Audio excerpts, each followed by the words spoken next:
Hello friends, मैं हूं कल्पना प्रजापति और आज हम देखेंगे कि जो फ़िलोसफ़ी की कितनी ब्रांचेस होती हैं और उन ब्रांचेस का हमारे एजुकेशन में क्या रोल होता है।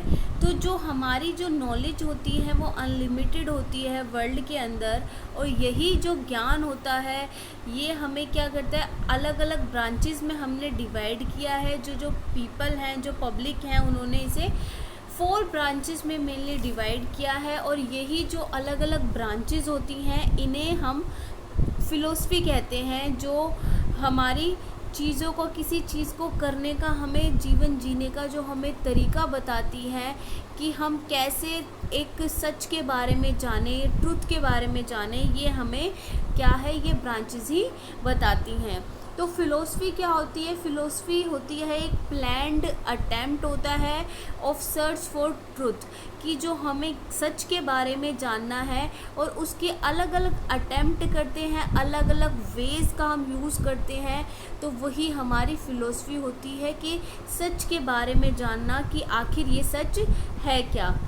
तो इसमें आज हम सबसे पहले डिस्कस करेंगे आइडियलिज्म के बारे में, जिसे हम आदर्शवाद भी कहते हैं। ये हमारी फ़िलोसफ़ी की एक ब्रांच है और जो है इंडिया और ग्रीक, इसका फाउंडर कहा जाता है या फादर कहा जाता है फ़िलोसफ़ी का। अब आइडियलिज्म में जो ये जितने भी जो फीचर्स हैं, आपको इनके कीवर्ड्स भी याद रखने होते हैं। इन कीवर्ड्स से आपको बहुत ज़्यादा हेल्प मिलती है अपने क्वेश्चन को सॉल्व करने के लिए। तो सबसे पहले हमारा फीचर आ जाता है, इसमें आइडियलिज्म वाले कहते हैं, आदर्शवाद वाले लोग बोलते हैं कि जो गॉड है, गॉड ने ही सारी चीज़ों की क्रिएशन की है। ये पूरा जो यूनिवर्स है ये भगवान ने ही बनाया है। तो they believe faith in God and soul, कि ये क्या करते हैं, ये लोग जो है विश्वास रखते हैं भगवान पे और आत्मा पे। उनका कहना है कि ये पूरा का पूरा जो यूनिवर्स है, ये यूनिवर्स का जो क्रिएटर है वो भगवान है, वो गॉड है। और हमें क्या है, भगवान के ऊपर फेथ रखना चाहिए, विश्वास रखना चाहिए। और जो आत्मा है, सोल है, उसके बारे में ये जोर देते हैं।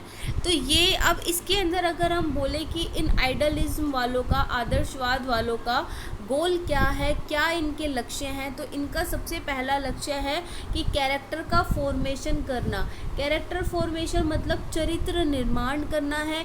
एक ऐसा चरित्र का हमें निर्माण करना है जो अपने गुरु को क्या माने, भगवान माने, जो अपने आसपास से जो है सबसे भगवान से प्रेम करे, आत्मा से प्रेम करे, और कोई भी ऐसा काम ना करे जो कि आत्मा के विरुद्ध हो। तो हमें इसके अंदर कैरेक्टर का फॉर्मेशन, इसका गोल होता है करना। और अटेनमेंट क्या होता है कि किस चीज़ को आप प्राप्त करना चाहते हैं। तो उन्होंने बोला कि हम प्राप्त करना चाहते हैं सैल्वेशन, यानी मोक्ष को। कि अगर एक विद्यार्थी को, टीचर का लक्ष्य है कि विद्यार्थियों को वो चीज़ें सिखाए कि चीज़ें वो सीख के और उसका क्या हो सके, कैरेक्टर का फॉर्मेशन हो सके, वो अपने मोक्ष की प्राप्ति कर सके, to get rid of world, जिससे कि उसे वर्ल्ड के संसारिक सुखों से हटकर और वो आत्मा के बारे में, परमात्मा के बारे में और प्रकृति के बारे में, इन सब के बारे में जाने। उसे क्या होना चाहिए, उसे सेल्फ रियलाइजेशन हो, उसे ये पता चले कि उसकी जो सेल्फ क्या है, उसको उसका रियलाइजेशन करना है कि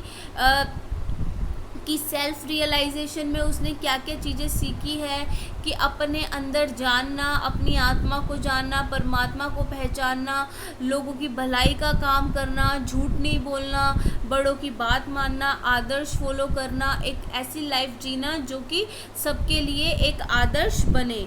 अब development of moral education and values, इसके अंदर है कि हमें मोरल एजुकेशन पे ध्यान देना है, हमें वैल्यूज़ पे ध्यान देना है। कि जो भी हम मोरालिटी की बात करें, कि सोशलिटी की बात करें, कि हमें मोरल होने चाहिए, सोशल वैल्यूज़ होनी चाहिए, कि हम लोगों के दुखों को समझें, उसका निवारण ढूंढें। ठीक है, उसको सोल्व करने की कोशिश करें। और अब है निर्वाण। क्या होगा इसमें? निर्वाण है संसारिक चीज़ों के मोह से खत्म होना, कि जो भी संसार में चीज़ें हैं उनके मोह को आप छोड़ दीजिए, कि ये मेरे पेरेंट्स हैं, ये कोई चीज़ है, ये वस्तु है, इन सब को छोड़कर और आपको क्या करना है, आपको आत्मा की, जो आपके शरीर में जो आत्मा है उसकी क्या करनी है, आपको वैल्यू समझनी है, अपने ईश्वर की वैल्यू समझनी है, लोगों की भलाई के लिए काम करना है। और इस जो शरीर से प्यार करने की जगह आपको अपने अंदर जो एक शुद्ध आत्मा है उससे प्यार करना है। तो जब भी अब इसमें ये बोलते हैं, एम्फेसिस देते हैं ये वैल्यूज़ के बारे में, कि वैल्यूज़ जो हैं वो कैसी वैल्यूज़ होनी चाहिए, कि मोरल होनी चाहिए, उनका कैरेक्टर का फॉर्मेशन हो जो हमारे चरित्र का निर्माण करे चरित्र का। स्पिरिचुअलिटी के बारे में जो बताए, कि जो स्पिरिचुअल वैल्यूज़ बताए आप सबको। और इसके अंदर है ये विचारों को बहुत ज़्यादा वैल्यू देते हैं, कि जो हमारे विचार हैं वो बहुत ज़्यादा अफेक्ट करते हैं। अगर आपके विचार शुद्ध हैं, अगर आपके विचार पॉजिटिव है तो आप लाइफ में आगे बढ़ेंगे। आपके विचार डिसाइड करते हैं कि आपके अंदर कितनी मोरालिटी है, आपका जो है कैरेक्टर का फॉर्मेशन कैसा हो रहा है।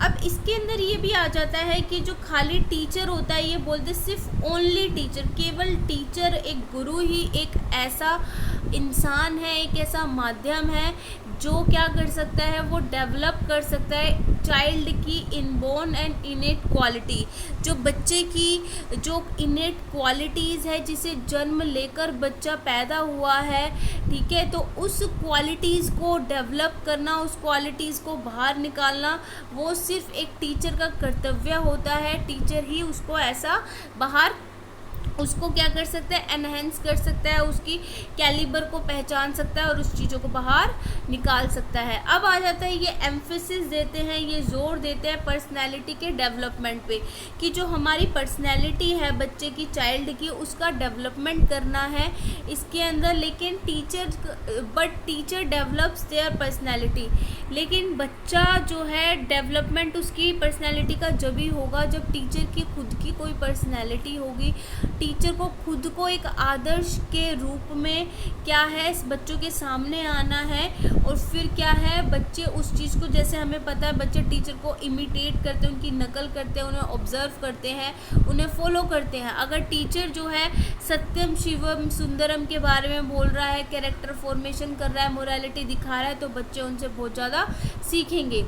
अब वो ये जो होते हैं आदर्शवादी लोग होते हैं, ये सत्यम शिवम सुंदरम में विश्वास रखते हैं कि सत्य ही सब कुछ है, शिव ही और सुंदर है।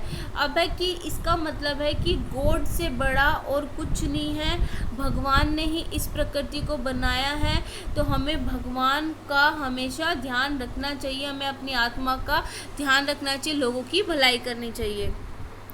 अब ये जो आपको जो कीवर्ड्स है ना, ये याद रखने बहुत ज़्यादा ज़रूरी होते हैं, कि जैसे आ जाएगा कि कौन सा इज़्म है, कौन सी फ़िलोसफी है, स्कूल ऑफ फ़िलोसफीज़ हैं जिसके अंदर गॉड को सुप्रीम बोला गया है। तो गॉड को सुप्रीम किस में बोला गया? आइडलिज्म में। 4 ऑप्शन दे देंगे, आइडलिज्म है, नेचुरलिज्म है, प्रैग्मेटिज्म है, अलग अलग ऑप्शन दे देंगे और आपको बताना होगा कि गॉड को सुप्रीम हमने बोला है किसमें? आइडलिज्म में। अब जो रोज थे उन्होंने बोला कि जो माइंड एंड सोल है, जो हमारा दिमाग है, जो हमारी आत्मा है, is the basic element of whole world and thinking power is mental.